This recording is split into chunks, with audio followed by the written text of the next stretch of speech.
I'll do the building. What do you do with it? Yeah. I can second. You happy with that? Yes. Statement of account of annual governance statement 23-24 and external audit. We've got the audit here for the Sutton Head of Corporate Financial Services. Further update on the current position of this. I'm sorry. Go ahead. Okay, so Grant Thornton audit reports that you're due to be presented today. Production of the final accounts for 23-24 was late starting for a variety of reasons, including resources, as previously reported, and the draft accounts were published later than expected on the 12th of August 2024. This meant that the audit of accounts was delayed until September 24. Grant Thornton, the new external auditors and finance colleagues, continue to work together to complete the audit ahead of the forthcoming extra meeting now on the 17th of February 2025. Significant progress on the audit has been made. However, there are queries and work outstanding in various areas, and therefore a decision to defer the report until the 17th of February meeting was taken. Grant Thornton will look to issue their audit opinion shortly after this meeting. Grant Thornton are now working to a date to finalise their report of the 31st of January. So the audit period is almost complete. And nothing material significant has been picked up today on the account. So as I said, we've got another meeting on September 5th now, but another one on the 17th, unfortunately. So the 17th, I was going to announce it later on that, but it'll be in the afternoon. So if you can't get, you can get some substitute. Right. This is Labour Group. let's talk because it's council and budget agreement. Meeting is the 19th, And it's our turn. so but that would affect It was every done. councillors, not individual, depending on the length of obviously.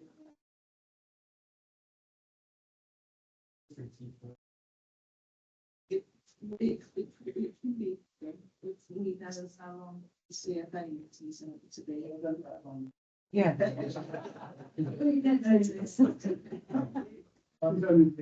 What time? Monday? I think we should set it. Can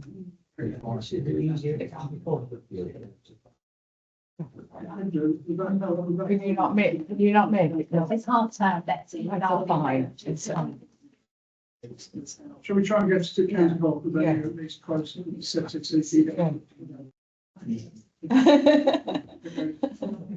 It can't be. Reports, report been noted, don't you know that? Item 9, learning development 30 update and stage 2 funding application 17 to 48 on your agenda. You lose. Yes, yes. So I'm presenting this report as I'm also the treasurer of CFA. So this report provides an update on the new learning and development facility programme and discusses funding options and proposals for stage 2 of the programme.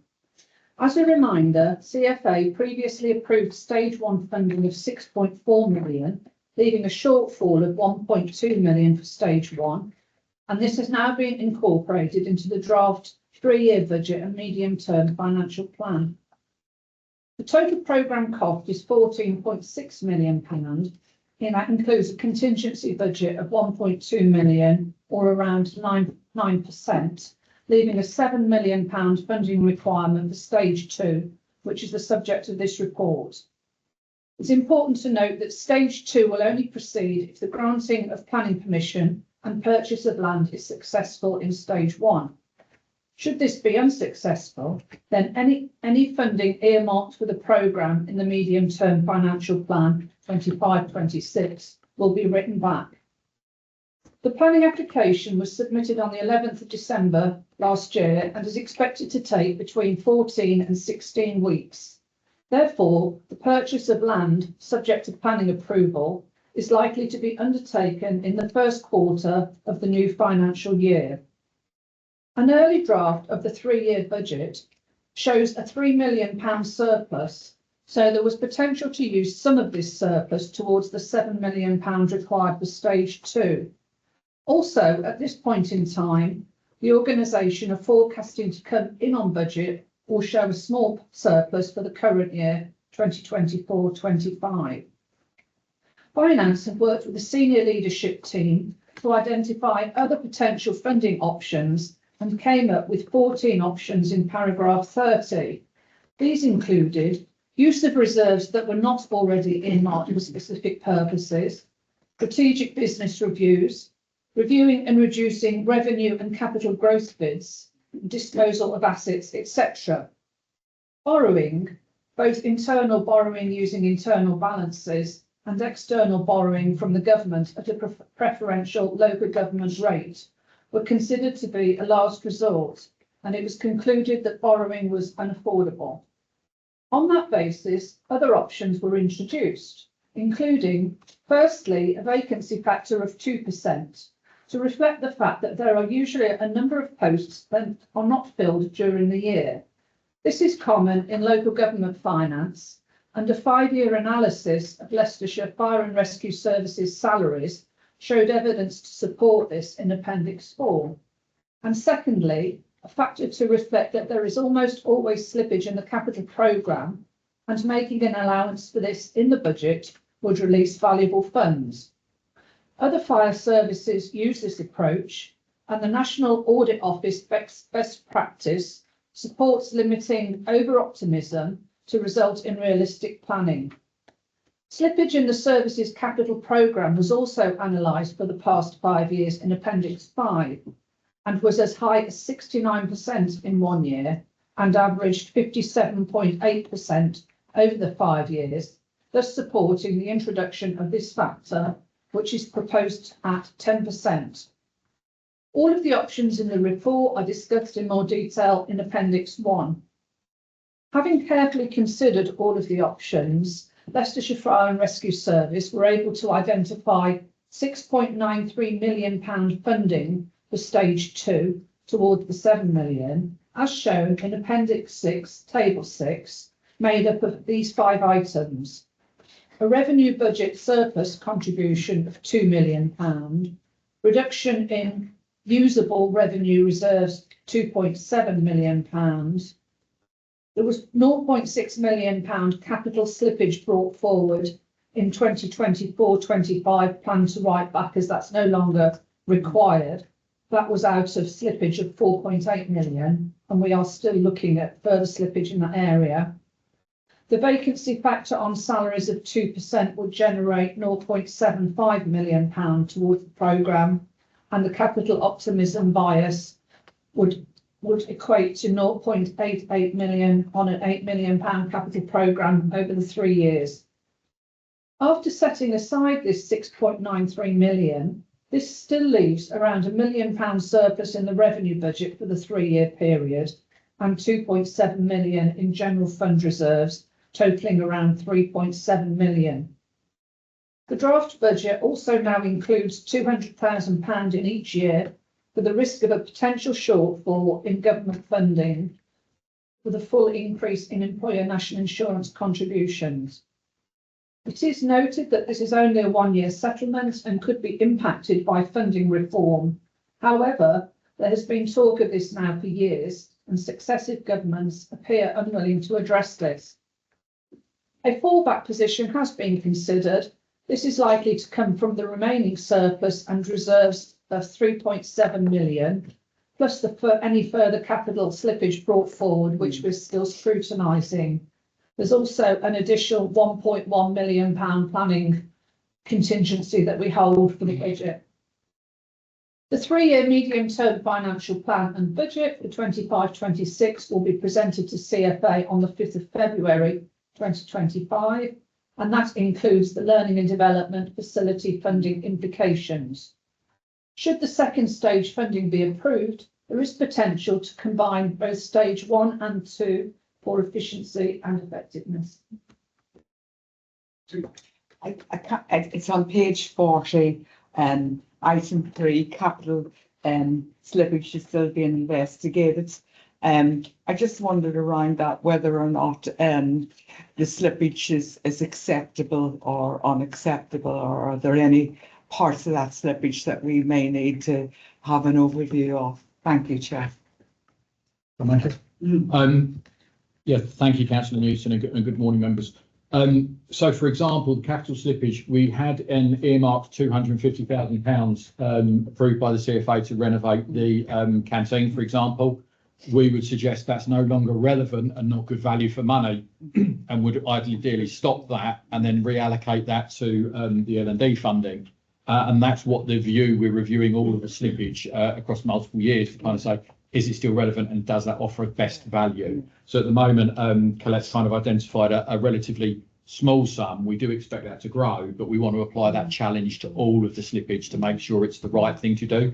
So, for example, if there was anything around essential works that we still need to do within the estate, no, we would continue that within the capital programme. If it's no longer relevant, then we'll cease that to get the better outcome for the service in the community. That makes a lot of sense, I think. Thank you, Chair. Couple of things on the learning centre. Obviously, the increase in national insurance, which you mentioned, is increasing the budget, but also is an increase on construction costs as well. So that's something that need to bear in mind. Having been involved in some public sector projects in the past, I have seen these things cost increase as they do go up. So just want to make sure we've got enough in there to cover contingencies. And also, obviously, look at value engineering as the project goes forward. If things need to be looked at. We have currently got a contingency of 1.2 million within the 14.6 million, it's around 9%.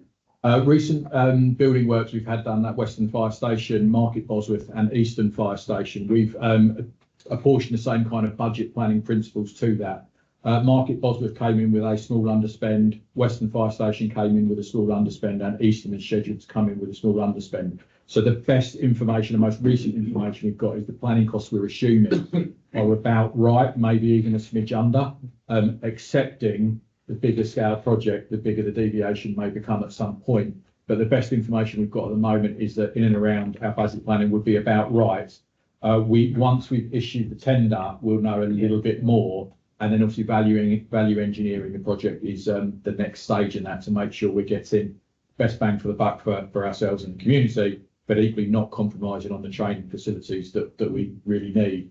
And if I may, Chair, just to kind of add a bit more context, we've talked about the finances. The need for the training centre is still very much there. There's a statute you'll see under the Fire and Rescue Services Act that places a requirement on us to do training. The arena we operate in is particularly hazardous on a few occasions. Fires in buildings we don't own and don't control, and putting people into it is risky. We have a relatively new workforce. The retirement profile coming away from day career plus means we have, I think the average length of firefighter served at the moment is about 4 years within the organisation. That's quite low. And because of all the excellent work we've done as a sector, the number of fires we go into is less. So it puts more and more emphasis on the need for training. Certainly phase 2 of the package that we're looking to bring about focuses much more around the staff welfare aspects, making sure people are able to decontaminate from carbonaceous products quickly, inclusivity, privacy, garaging of appliances. So it is an essential piece of work, and I'm conscious it's been running on for a long period of time and new members have come and gone. It's a really important piece of work that sets us for short, medium and long-term legacy of Fire and Rescue Service, kind of taking us from behind the curve, which is where our training facilities are now, taking us to where I'd want us to be and planning for the future as well. So I appreciate it's a very large sum of money and probably the biggest project I'll ever oversee in my career, but it's an important one, and I'd urge us, if we are able to do it, to really consider stage 1 and stage 2 at the same time. Thank you, Chair. Are you coming back? Just very quick on the same point. Yeah, I do recognise the need for training. I do know that other firefighters have been putting in these facilities as well, being involved with a couple myself. So I do know how costs ought to go, but it looks as you've got things under control and just keep an eye on it. And I would say the work that Colette's doing with the organisation is to try and scout more out of the capital programme slippage, so it gives us a bigger buffer or the ability to leave money elsewhere in the capital programme. So it's not the final picture here yet, but it's only going to get an improved picture from this point onwards. Yeah, thank you, Chair. It's my first meeting with the fire authority, so very interesting. So a couple of things I just want to mention. So first of all, just to mention that I am a member of Farnborough District Council, which is the planning authority which you apply to, so just need to mention that, but I'm not a member of the planning committee. So, Mr. Grimley's raised some of the points I was going to raise, which was about basically having enough slack to take up any unexpected cost increases, because one of the things we've seen recently in my district and also other places is that costs have increased way above what original budgets were forecast they were going to cost in terms of the large construction projects. So whilst I understand you have got tight rein on it and you have experience of coming in under in previous projects, I know from bits of experience that even that isn't enough. Really, it's only what the current value, cost figures are. Once you do that, you're going to know exactly whether you've got enough available to do it. But that being said, I know I'm not trying to delay this, but a couple of queries really. You talked about fire training. I assume this isn't just about fire, it's fire and rescue training. So you're going to be also looking at the side, that side. It's going to be a facility for all that as well. And the second thing was, you mentioned it's a requirement of to have a training facility for the fire districts. That's great. So does that mean every fire authority has to have its own separate fire training facility, or is it the case that if we have a up-to-date advanced training facility that actually other fire authorities could then be encouraged to pay to use our facility? Is that the intention of?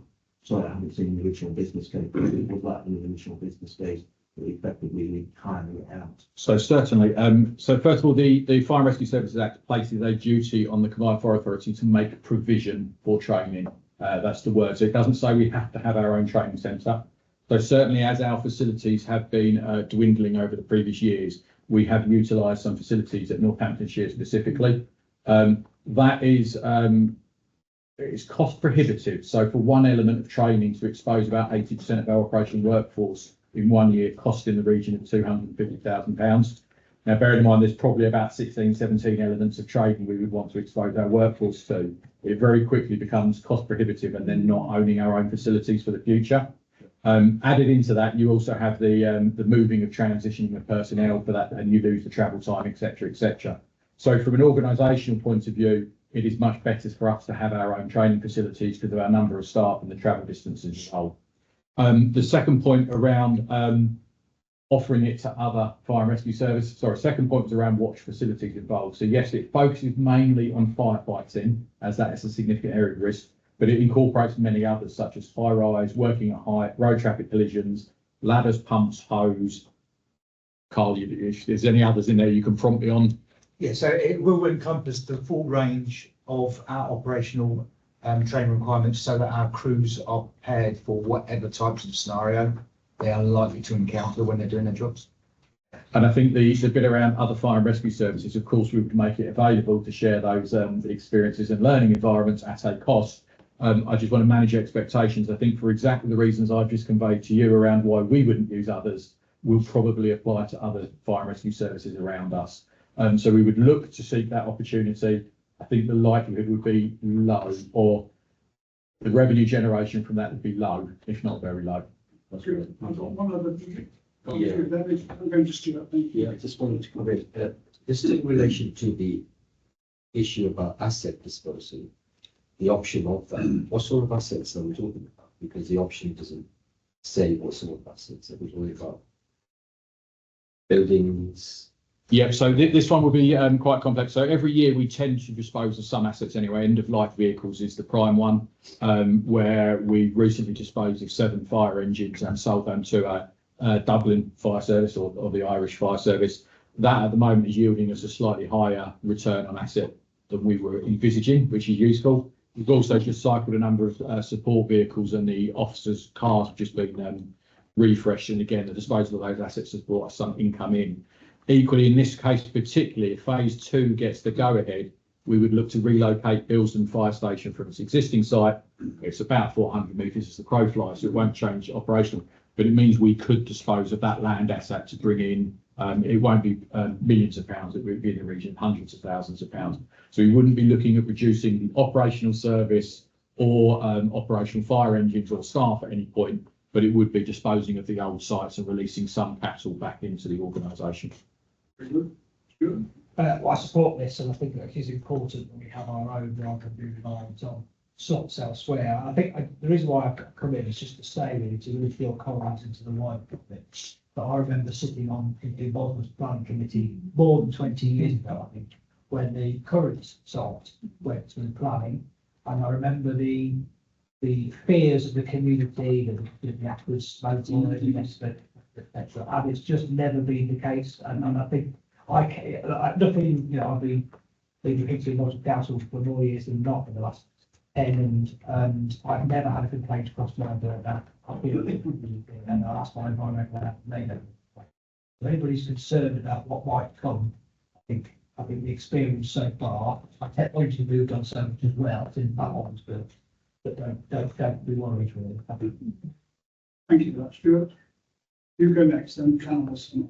Okay, thank you. I was just going to say that I took the opportunity to get a visit to Cambridgeshire, which is the site that we would, I've got photos that I'll happily share with members. I did actually share them with the Rutland firefighters. They were really pleased with it. They think it will be a marked improvement. One of the things particularly that I wasn't aware of is that obviously once they have trained, and we have got, we are getting a young workforce, once they have trained elsewhere, they come back and they have to have some specialist training with us because each fire service does things slightly differently. So they actually thought that would be a huge improvement, that they would be taught our way in a one rather than having to be kind of retrained slightly, which obviously is much safer for them as well. And also the innovation space there was particularly good. Thinking rurality, I was particularly impressed. They've got 2 troughs, one with a cow and a horse to show rescue in mud and things. And basically 2 weeks before we'd rescued a horse from a swimming pool in Rutland, so that would have come in useful. Equally, there's another pit where they reuse the water and taking cars out of ditches and things. So all in all, I was really impressed. Happy to share photos with whoever outside if they'd like to see hopefully what we would get, and we'll be able to learn from some of the things they'd like to change. It was a great visit. Thank you. Do you want to sum up then? Yes, sorry, Chair. I just wanted to sum up quite usefully. We're not asking for a decision today, but the reason this meeting was brought forward and the reason why we're talking about it today is because it forms part of the budget planning. We have to go out to consult on that in the wider area. So we wouldn't want any of you to be caught blindsided or unprepared. But also it is a big sum of money. I'm very alert of that. So wanted to give you the detail and the ability to kind of mull it over and ask any questions either now or between the next meeting where we formally come to kind of present that post the budget consultation. So not asking for a decision today, but I'm conscious it's a big one we'll be asking for in the future. Hence why it's been Well, I presented. think use recommendations A, B, C, D. Completely happy with pursuing that. Really Lawson. Updates on flooding. So we've got Wendy here. It's about 15 minutes, isn't it, Ben? That's correct, yes, Chair. I'm fully aware, Chair. Of that.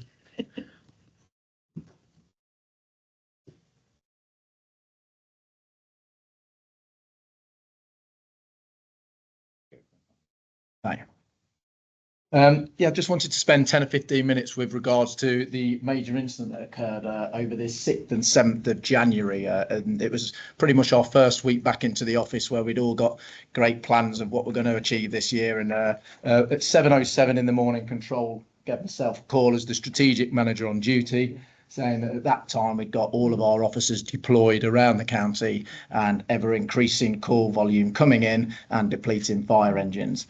Underneath myself, we have a tactical manager looking at the resourcing and deployment around the county and seeing what that operational picture looks like. So Andy Clark as our tactical manager moved in as we started to see both after a heavy night of rainfall, the snow starting to come through in that morning and affecting the rush hour traffic, hence calls with regards to those sort of areas.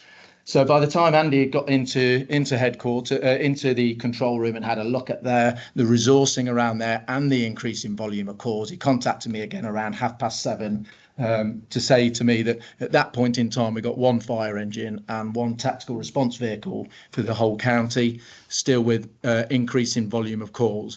At that point, it was clear to me that we were going to be dealing with this for a number of hours, and we're going to have to try to get a number of resources back available to attend to those incidents for the communities. So at that point declared a major incident and informed wider SLT colleagues they'll be heading towards control room myself to start to look at those operations.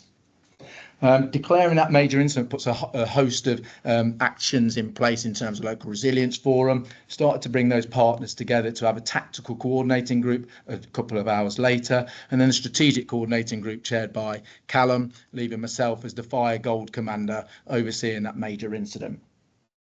What was really pleasing to see as we started to develop through that morning was the can-do attitude of all of our teams.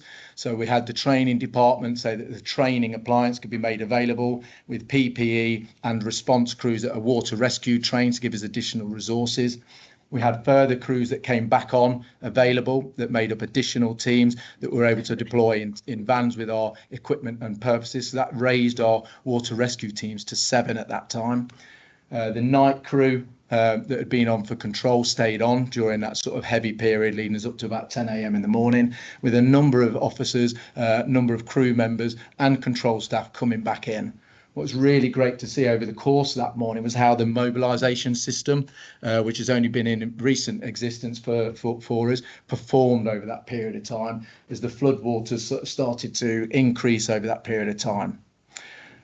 Alongside a large range of calls, which I'll come on to in a while, we still had those sort of less than traditional road traffic collisions that came in, and this one over in Melton, unfortunately, you can see on the left-hand side that as it's tipped over, it's gone over the bridge, and unfortunately, of the 80 sheep, 10 became deceased as part of that road traffic collision. But dealing with that incident drew those resources away that were still getting those flooding calls coming into the service to deal with. As well as that, over the course of the day, we've got our traditional sort of pumping out of some key areas around the county, trying to support that sort of business continuity aspect as well as residents. And also at the same time of all this, I thought almost it was an exercise at one point when I got a phone call that there was a power cut at our backup site for Easton, if you remember, is being refurbed at the moment. So again, something else to deal with, which the estates team stepped into fantastically. Appliance and equipment department preparing more equipment so we can replace and replenish those crews. So it really was a great team effort around all those individuals. One of the specific rescues just wanted to focus on was Crow Mills in South Wigston. There is actually at that point in time a lady who's in her 50s in that car. We'd had a station officer who arrived first, who at the initial instance hadn't got the water rescue equipment, isn't trained in that, and those resources are coming on. We've now got members of the public looking at our officer there, and there's that temptation, that pressure, but the flow of water in there was significant. And luckily at that point, we've got the 2 individuals that have been deployed to the water that rescued, and that individual was taken to hospital with hypothermia and is, from our current information, has made a recovery. The second sort of wave, really, so it started to calm down around midday. We had our strategic coordinating groups kicking in, so we're starting to get on top. Okay, resourcing wise, instant wise, that volume started to drop down.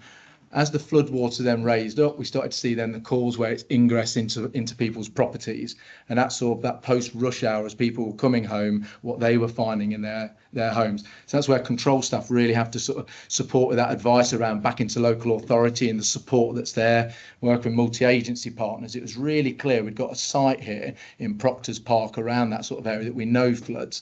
And the Environment Agency came to a meeting around 6 p.m. to say that actually it looks like the water table or the water levels are going to exceed Storm Henk from the previous year, and indeed any recorded levels at that time.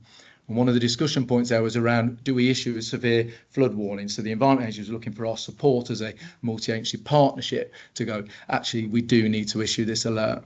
So at that point, we said monitor the levels until they go above that predetermined level we've agreed in there. At that point, we can issue the severe flood alert. The other sort of aspect to that had probably changed since Storm Henk in January of last year was the introduction of the National Flood Alert in February. And we'd seen, obviously, that's only been used 3 times previously. So we were very conscious that actually it did meet the 4 criteria that meant that that would be an appropriate use of that national alert. However, we wanted to wait to see if the severe flood alert came out and pre-warn through the government liaison officer that was attending the strategic coordinating group is this is the direction of travel we're looking at. So the national alert is where every phone gets a signal pushed to it, irrespective of the network, irrespective of its silent, to risk of threat of life. Sorry, Ben. That's correct. No, so the flood alert that was prepared through that strategic coordinating group that was then issued that hour and 20 minutes later gave us a window of opportunity to work with the police, local authority in terms of rest centre and getting crews down to Proctors Park in anticipation of this message going to all mobile devices in that cell site area. So we're trying to almost do that reassurance aspect as well as the evacuation. Just here you start to see the light blue line that just increased over there gets up to 414 calls over the course of the whole day that we were managing. Over 100 of those were significant lengths of time providing guidance to individuals about what they can do to help themselves, this self sort of reliance, this self resilience. And you can start to see there with the red line as those calls started to come in. It was around this 6-7 o'clock that we see this rapid escalation peaking here as our resources drop down to those 2 appliances that I spoke about. What it shows is that bit later on as those call volumes again start to come back in, we started seeing that second wave of activity.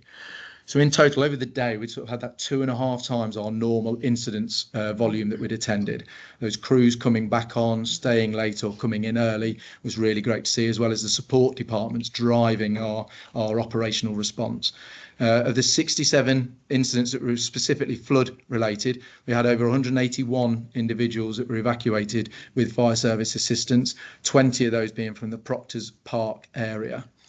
There was 20 rescues from the 28 road vehicle incidents that we attended, and then 6 road traffic collisions as a result of the weather, of which we've seen one with the tractor. The National Alert also highlighted that as well as this happening out at Proctors Park, we'd also got Corporation Road in the city centre, and over 100 properties flooding in that area meant that going door to door with our multi-agency partners to provide reassurance, seeing if anyone needed assistance and offer guidance that could help. That on its own, I think, would have pushed us almost to that major incident level. However, we were already in that, and that maintained through into the second day when those individuals were evacuated. As it started to become clearer, as our demand dropped off, we were moving to that recovery phase.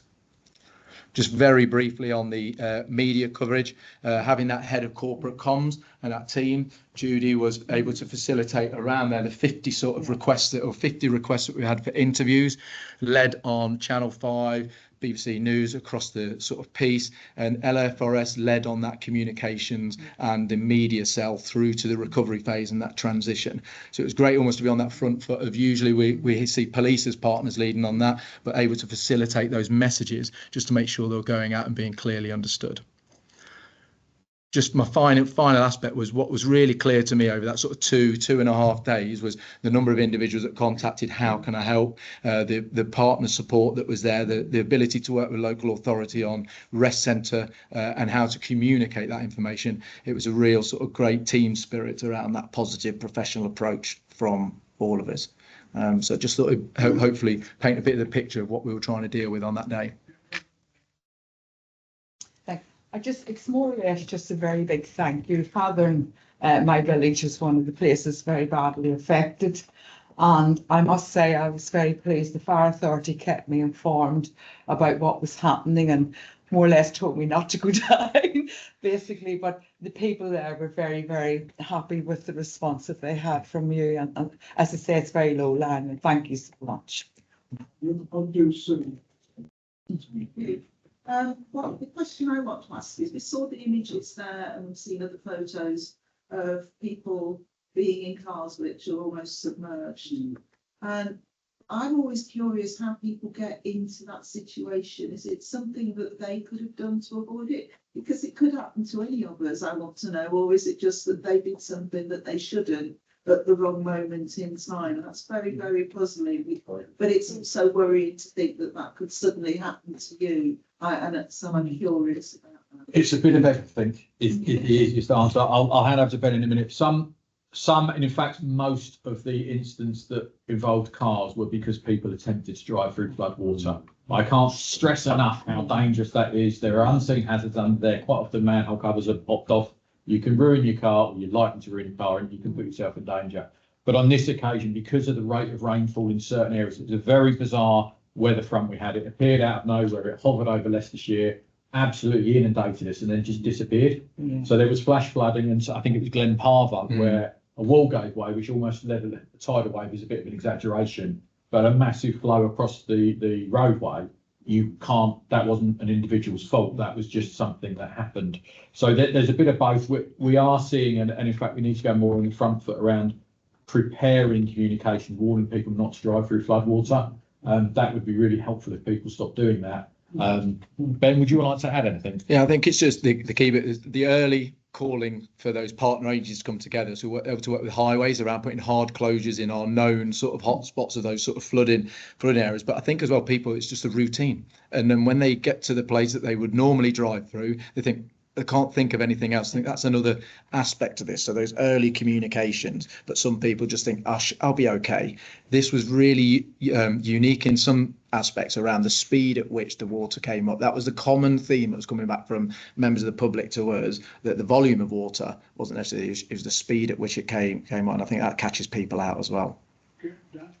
Yeah, just very quickly to echo thanks to the fire service. I know my patch here in Burstall, we were fairly relatively okay on that, better than others. Pick up on the national alert. I do know people who are travelling through up on the A6 at the time and their phone's not pinged, so it definitely does work, and they got the messages through. So that was good to see that being used and giving people warning not to go down to certain areas. So thanks. Yeah. Thank you. Everyone has already said thank you. Me too. I'm really conscious that this is the kind of the third incident of flooding in the patch in 18 months. It feels like this is the trajectory we are now on, and that there is going to be more flooding. So my question is, you've already touched a bit on it, but what have we learned? What will we do differently and better next time? There's this piece of comms that you're talking about. There's some other things as well, because it obviously caught everybody off guard, and it was a really, really rubbish time of year for it to happen. But so what did we learn, and how do we use that going forward? Okay, I'll pick up first probably about the community bit. I think is the first point to touch on, and then maybe Callum or myself on the CRMP and the increase in what we're doing. But just on the community aspect, so this week we've been back down to Proctors Park, working with those around how do we improve that resilience plan. Local Resilience Forum have been with us as well as part of that engagement piece to say, how do we stage this, because it is going to happen again. With Storm Henk, I think they're saying this is a once in 100 year, and 12 months later we're here again. So those preparatory messages, working with our key sites that we go, actually that is an area we know, like the Corporation Road, etc. What can we do in the pre phase to understand actually how's best to work with you? So that's the work we are doing now, and is actually since that 6th of January we've already been meeting and continuing that work. I think, Chair, if I can add on to that, I appreciate the thank yous. I've certainly echoed it across the workforce. It was a very, very good response. There was 0 fatalities and 0 serious injuries during that phase. That's a massive achievement for us. But I also want to play a thank you back to the CFA. For the last 3 years, we've been strategic planning for the foresight around the likelihood of extreme weather. So the mobilising system that Ben touched on, again, appreciate the support we'd have to get that. It gave us greater confidence, greater agility and greater ability to manage what was a challenging time. Ben touched on it in our CRMP that we published last April. The CFA supported us in uplifting our capability for in-water responses. We're midway through that programme, and Loughborough Station, which came online about a month and a half before that, was one of the first to be deployed. So our strategic planning is kind of in the right direction. The bit I would say is Flooding is not a statutory duty for fire and rescue services, so we've done that within our existing budget. Do you want to come in at that point?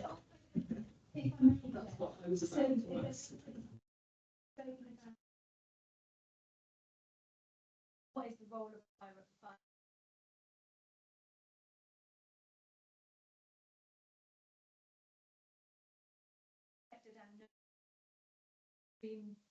Is that what you're calling it, flooding? Yeah. It's true whether it's the summer aspect of that around wildfires a bit as well. But it feels like that's nudging at the traditional capabilities and role of firefighters, and also that we know that it's coming down the line and that it is falling to yourselves to rescue people from those floodwaters. So then there's another bit of question about that. Sorry, it's No, that's fine. Go out and go, you know. I think ultimately the important or the facts of the matter at the moment is flooding isn't a statutory for fire and rescue services where responding to fires, road traffic collisions it's all very much detailed and funding is based upon that. But there is an element within both the Civil Contingencies Act and the Fire and Rescue Services National Framework that we have to plan for foreseeable risks. Clearly, extreme weather is a very foreseeable risk. And we have had a water provision for, let's say, 10 years, maybe a little bit longer. We've recognised we want to improve that and make that stronger, which we've been doing, but that's coming from our existing budgets. To contextualise that, the Uplift programme is about £300,000 that we're funding ourselves, and the maintenance of that skill and qualification is about £50,000 a year. I would love for us to have all of our stations to be capable to respond to in-water events. Just can't afford to do it. Usefully, this is one thing where the Fire Brigade Union and the Fire and Rescue Services across the country are both supportive of receiving the statutory duty. That would be a governmental decision, and I'm not sure where that is in the mechanism. I would caveat that, whilst I'd like the clarity, I'd also like the funding to support us to be able to do that in a sensible and robust enough way. So where I'd kind of answer the point in particular, we are moving from, we have 3 in-water teams, we're moving to a position where we'll have 5 or 6 on a 24/7 basis. So we've doubled down on that. The introduction of the variable response vehicles, which are nearing the end of their trial, enable us to get to those incidents, a higher ride, higher snorkels on the appliance so they can drive through deeper water or get to more rural areas, particularly in the summer periods. We're providing it, but we would love that steer from a central government point of view. This isn't aligned at the CFA, it's not within your remit or purview.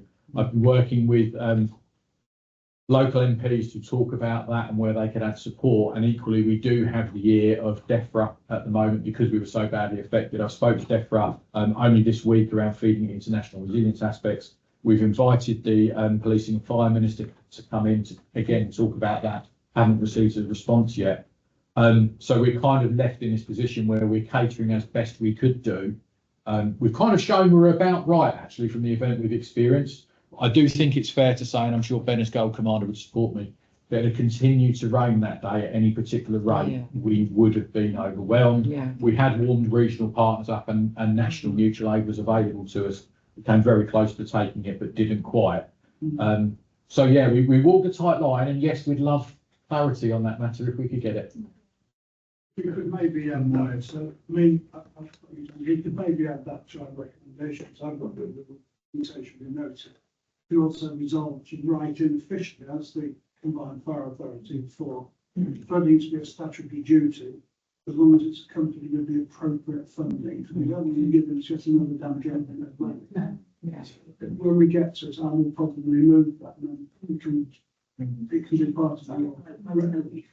Okay, yeah, I just want to, well, obviously you can't fact enough anyway, but Melissa, Councillor March has already touched upon the point how well we're prepared if it happens, say, in 6 months or 3 months' time or whatever. And also other points about DEFRA and the funding, because said that there'll be no funding for that are affected. They announced it like literally last week.